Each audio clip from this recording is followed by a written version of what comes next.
Seguindo o texto básico, nós escolhemos para tratar de 3 grandes áreas de intervenção do Estado brasileiro. A intervenção do Estado brasileiro nos direitos sociais é bastante extensa, envolve um número enorme de políticas sociais. No entanto, para efeito desse curso, foi privilegiado a área da educação, da saúde, da assistência social e do trabalho. Nesta aula, nós vamos falar primeiro da política de educação, depois da política de assistência e saúde no contexto da Seguridade Social e depois da política voltada para o trabalho. Primeira coisa, é preciso compreendermos que a intervenção do Estado ele tem um princípio que é o artigo 6º da Constituição, que estabelece quais são os direitos sociais do Brasil na atualidade, ou seja, quais são os direitos fundamentais sociais. Sabemos que o artigo 5º trata dos direitos individuais, o artigo 6º dos direitos coletivos. Os direitos coletivos são educação, saúde, alimentação, trabalho, moradia, lazer, segurança, previdência social, proteção à maternidade e à infância. Esses são os direitos fundamentais coletivos. Para implementá-los, para que o Estado cumpra seu dever, o Estado estabelece políticas sociais. E das políticas vamos ter os programas, os projetos, etc. A educação. Em relação à educação, a Constituição estabelece, no artigo 205, que ela é um direito de todos, dever do Estado e da família. É preciso que a gente observe bem que a educação não é um dever apenas do Estado, ele é um dever também da família. Então há uma parceria entre Estado e família, ou seja, Estado e sociedade. E diz o artigo 205 que ela será promovida e incentivada com a colaboração da sociedade. E o que visa esse direito? Primeiro, o pleno desenvolvimento da pessoa, compreendendo que deve ser preparado para o trabalho e para a cidadania. Então, a educação no Brasil envolve Estado, família, a sociedade como um todo, e ela deve ser voltada para promover o desenvolvimento da pessoa, compreendida como cidadão e como um trabalhador. Então, a educação no Brasil almeja conciliar esses 2 elementos, cidadania e trabalho. Para cumprir essa função, do ponto de vista do Estado, as tarefas são divididas entre os entes federados. À União cabe organizar o sistema federal de ensino, financiar as instituições federais e apoiar técnica e financeiramente estados e municípios no cumprimento de suas atribuições. Sabemos que o papel de organizador, de sistematizador, cabe mais à União do que aos demais entes federados. Por quê? Porque cabe a esses apenas complementar as decisões da federação, da União. Ao Estado cabe atuar prioritariamente no ensino fundamental e médio, e ao município atuar prioritariamente no ensino fundamental e na educação infantil. Isso não significa que estados e municípios não possam fazer aquilo que a União faz, mas que eles não podem deixar de descuidar daquelas tarefas que lhe foram designadas pela Constituição Federal. Então, por exemplo, os estados eles podem ter universidades, podem ter ensino superior,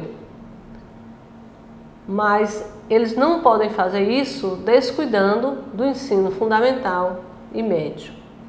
Do mesmo modo, os municípios podem atuar no ensino médio, mas eles não podem fazer isso descuidando do ensino fundamental e da educação infantil. Então, essas são as obrigações de cada ente federado. No desenvolvimento dessas tarefas, um ente federado pode contar com outro. Por exemplo, a União pode apoiar estados e municípios, tanto do ponto de vista técnico quanto financeiro. Do mesmo modo, o Estado pode auxiliar os municípios, tanto técnico quanto financeiramente, no cumprimento de suas atribuições. Então, o princípio ainda da divisão de tarefas não implica de modo algum que um ente federado, né, não possa colaborar com o outro. Pelo contrário, o regime deve ser de colaboração e solidariedade entre os vários níveis de governo. Como é que se organiza? Como é que organiza a educação nacional? Cada unidade da federação, né, deve organizar um sistema educacional. Em primeiro lugar, é preciso que a gente entenda que a educação tem uma organização sistêmica, ou seja, ela tem uma organização fechada, onde nós vamos ter todos os elementos cobertos por uma rede de interdependência. Então, cada unidade, cada ente federado, né, deve organizar o seu sistema educacional. A Constituição de 88 inovou porque, além do sistema federal e estadual que já existia, introduziu os sistemas municipais.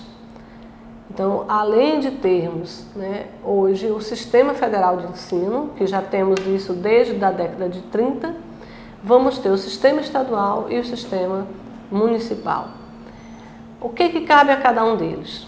No sistema federal, cabe às instituições de ensino mantidas pela União, as instituições de educação superior criadas e mantidas pela iniciativa privada e os órgãos federais de educação, no caso, o Ministério da Educação e o Conselho Nacional de Educação.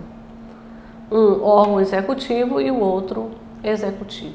No sistema estadual vão ter as instituições, né, de ensino mantidas pelo Poder Público Estadual e pelo Distrito Federal, se for o caso, as instituições de educação superior mantidas pelo Poder Público Municipal, as instituições de ensino fundamental e médio criadas e mantidas pela iniciativa privada e os órgãos de educação estaduais e do Distrito Federal, respectivamente. Então, vamos ter o Conselho Estadual de Educação e as Secretarias Estaduais de Educação. O sistema municipal ele vai abranger as instituições de ensino fundamental, médio e de educação infantil mantidas pelo Poder Público Municipal, as instituições de educação infantil criadas e mantidas pela iniciativa privada, e vamos ter os órgãos municipais de educação, no caso, as secretarias municipais de educação e os conselhos municipais de educação.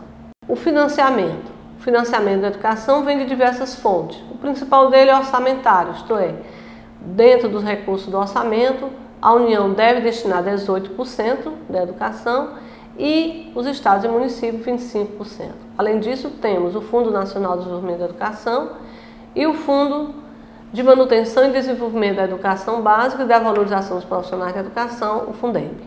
Então, é desse modo que a política da educação está estruturada.